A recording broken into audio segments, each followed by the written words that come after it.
नतीजा क्या निकलता है? हर व्यक्ति यही सोच रहा है कि उसके साथ कुछ गलत हो रहा है, और जैसे ही आप कह देते हो कि आपके साथ कुछ गलत हो रहा है, आप अपने आप को बिल्कुल जता देते हो, अपने आप को आश्वस्त कर देते हो कि आपके साथ तो इतिहास में, समाज में, या जहां कहीं भी परिवार में परिस्थितिवश कुछ गलत हुआ है। आप अपने आप को फिर छूट दे देते हो, लाइसेंस दे देते हो दूसरे के ऊपर हावी होने की, दूसरे पर हिंसा करने की। नहीं तो नैतिक रूप से आप कैसे इस बात को जायज ठहराओगे कि आप दूसरे पर चढ़ बैठ रहे हो? तो नाटो बनेगा और दूसरी तरफ हो जाएगा वॉर्सो पैक्ट, और आप रूस से पूछेंगे कि तुमको क्यों ये एक नया गठन करना पड़ रहा है, तो कहेगा क्योंकि अमेरिका वहां पर साजिश कर रहा है मेरे खिलाफ। और अमेरिका से पूछो कि तुमने क्यों किया, तो कहेगा रूस को देखो, इनके इरादे ही नापाक हैं। तो कोई भी जो कन्फ्लिक्ट होती है, द्वंद्व होता है, उसमें हमेशा दो पक्ष होते हैं, और दोनों पक्षों द्वारा अनिवार्य रूप से यही माना जा रहा होता है कि हम तो बेचारे, हमारे ऊपर अत्याचार हुआ है। और खतरनाक है वो आदमी जो कह रहा हो कि उसके ऊपर अत्याचार हुआ है। जो कह रहा है उसके ऊपर अत्याचार हुआ है, वो किसी और पर अत्याचार करने की तैयारी कर रहा है। जो कहे कि मेरे साथ कुछ, और दुनिया में जो कुछ भी हुआ है आज तक गलत से गलत, वो करने वालों के पास हमेशा यही दलील थी कि हम तो साहब बस हिसाब बराबर कर रहे हैं, पलड़ा तराजू का एक तरफ को झुका हुआ है, हम तो संतुलन ला रहे हैं बस। आप हिटलर से जाके पूछे कि क्यों किया ये, नाजी जर्मनी में जो पूरा चल रहा था, वो कहेगा यहूदियों ने जर्मनी का बड़ा शोषण कर रखा था, उसके पास भी अपने काम को वैध ठहराने के लिए, जस्टिफाई करने के लिए एक दलील थी। मेरे साथ गलत हुआ तो अब मैं गलत कर सकता हूं। और ये वृत्ति हर एक में पाई जाती है। जो आज शोषित लग रहा है वो कल का शोषक है, ये पक्का समझ लीजिएगा। जो आज शोषित लग रहा है वो कल का शोषक है, क्योंकि जो मूल वृत्ति है हमारे भीतर, जो अत्याचार सहती भी है और अत्याचार करती भी है, हम उसकी तो कोई बात ही नहीं करना चाहते। हम दुनिया भर की बातें कर लेते हैं, लेकिन आदमी के अंदर जो जानवर बैठा हुआ है हम उसकी बात नहीं करते। और वो जानवर पुरुष और स्त्री में एक बराबर बैठा हुआ है। कल स्त्री पर अत्याचार हुआ था सक्रिय रूप से, आज वो पलट करके वार करेगी, और उसका समाधान देखिए, तात्कालिक तौर पर, सतही तौर पर हम कुछ कानूनी प्रावधान कर दें, उससे राहत मिलती है, निसंदेह मिलती है, और इस तरह के प्रावधान होने भी चाहिए। लेकिन ये कोई अंतिम समाधान होते नहीं है।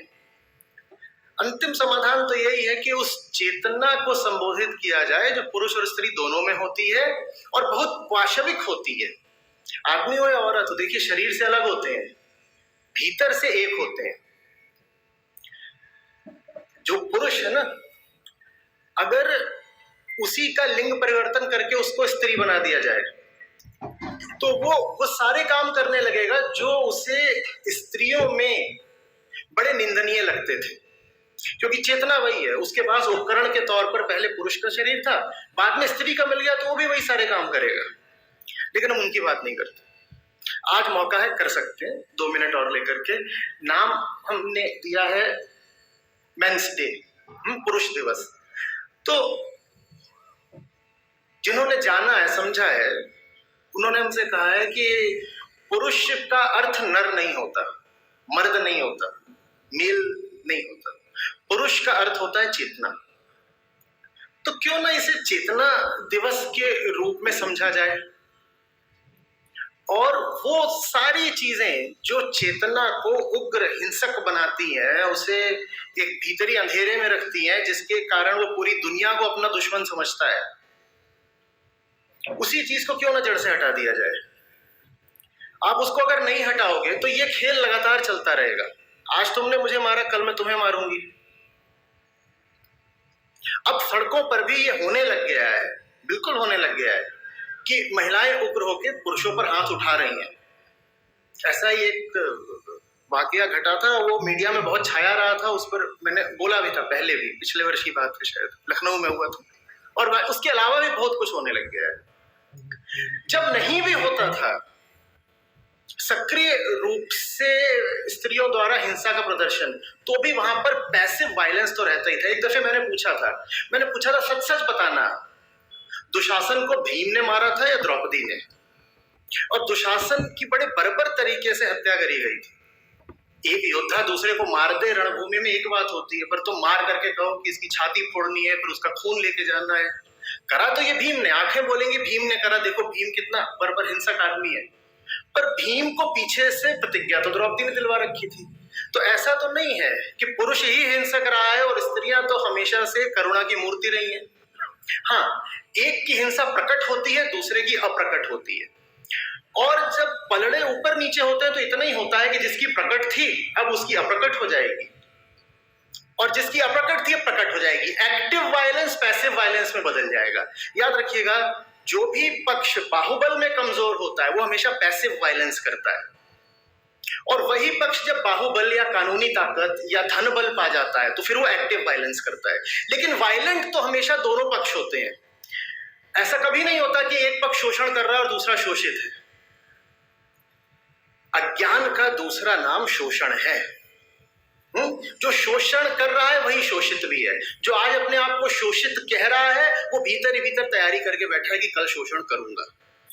तो स्त्री और पुरुष को, माने नर और नारी को, मैं चाहूंगा, पता नहीं कितना व्यवहारिक है वो आप लोग देखिएगा, पर इस मन से बोल रहा हूं, तो मैं चाहूंगा कि नर और नारी को दोनों को चेतना के तल पर देखें, मानव मात्र ही माने, और मानव मात्र के भीतर से हिंसा हटे, इसका कुछ उपाय करें। एक बड़े जानकार व्यक्ति हुए हैं, मैं बहुत मानता हूं उनको, जिद्दू कृष्णमूर्ति, आपने पढ़ा हो शायद। वो कहते थे अगर आप बस ये समझ सकें कि पुरुष और स्त्री, नर और नारी में घर में क्यों